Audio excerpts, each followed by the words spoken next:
حبيبة، ده انتي أمل وحنان، وقت الخطر أمي بتحملي همي، حضنك دفا وأمان. هو انتوا فاكرين لما تتكلموا بالباطل هتخوفوني ولا ايه؟ لا، انا اعمل واعمل واعمل. الرحمن الرحيم. مصر محروسة، مصر محفوظة، مصر مأمونة، السماء ترعاها والرب يتابع خطاها، شعبها في وثاق إلى يوم يبعثون، جيشها وشرطتها في رباط إلى يوم الدين، مواطنوها يزودون عنها بروحهم وأنفسهم ودمائهم. إن شاء الله إن شاء الله لن ينال أحد من مصر، لأن ربنا إذا أراد أن يحفظ أمة قوى ودعم فئات شعبها، واستطاع هؤلاء البررة المضحين أن يظلوا على يعني قوتهم وكفاءتهم ورباطهم إلى يوم يبعثون. ودامت مصر حرة مستقلة، ودامت مصر آمنة مستقرة. اهلا بيكم. حابب ان انا اقول ان احنا كرياضيين وانا عن نفسي كل ثقة بالرئاسة وبالسيد الرئيس وبالبلد وبإدارتها وبحكومتها وبشرطتها وقضائها وإعلامها الرياضي والغير رياضي. وإن شاء الله مصر دايما متقدمة في مقدمة الأمم على طول، وكل ثقة في ذلك.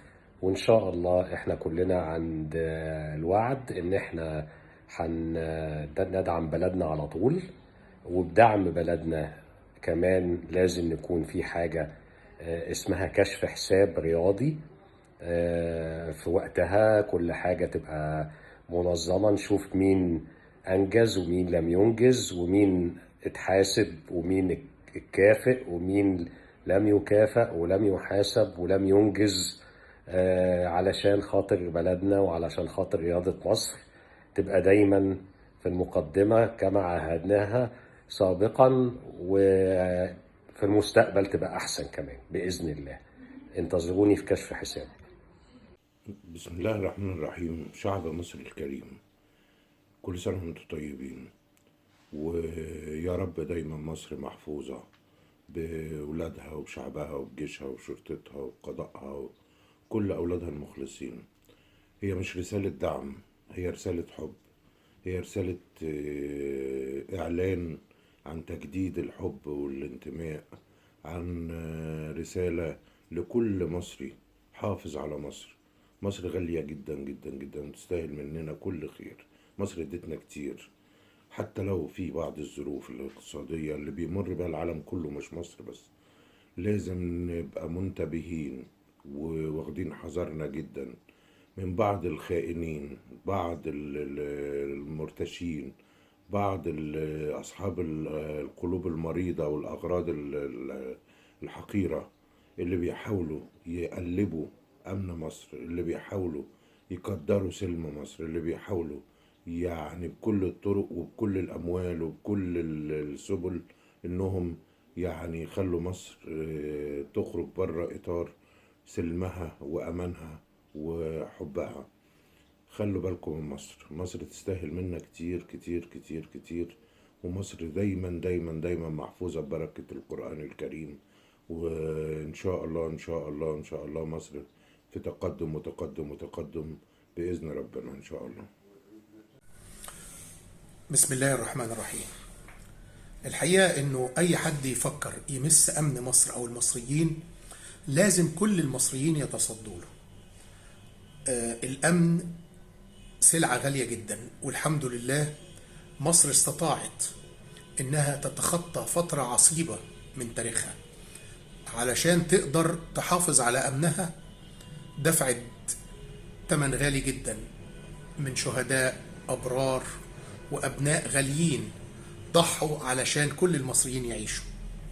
والناس اللي بتحاول إنها تعبث في أمن مصر أو تحاول تستغل ظروف معاكسة بيتعرض لها العالم، لازم يكون في مواجهة بالوعي ومواجهة بكل الوسائل اللي تخلي الناس تقدر تعيش آمنة مطمئنة. ممكن يبقى في ضيق في الرزق، لكن اللي شايف الفترة الصعبة والعصيبة اللي عاشها المصريين أيام 25 يناير يعرف قد إيه إنه لما كنا خايفين على أولادنا وخايفين على بلدنا، وكان في تضحيات كبيرة جدا جدا وفي خسائر كبيرة جدا جدا اتعرضنا لها. الناس لازم تكون واعية وعارفة إنه ممكن يبقى معاها فلوس لكن مش لاقية تصرفها أو مش لاقية تجيب بيها رغيف عيش. سلعة الأمن غالية، يا ريت كلنا نحافظ على بلدنا ونكون واعيين للي بيستهدفوا بلادنا الخارجيين وبعض الناس اللي في الداخل المارقين. ربنا يحفظ مصر. بسم الله الرحمن الرحيم. مصر حبيبة عظيمة أبية شامخة، فخورين كلنا ان احنا نكون مصريين.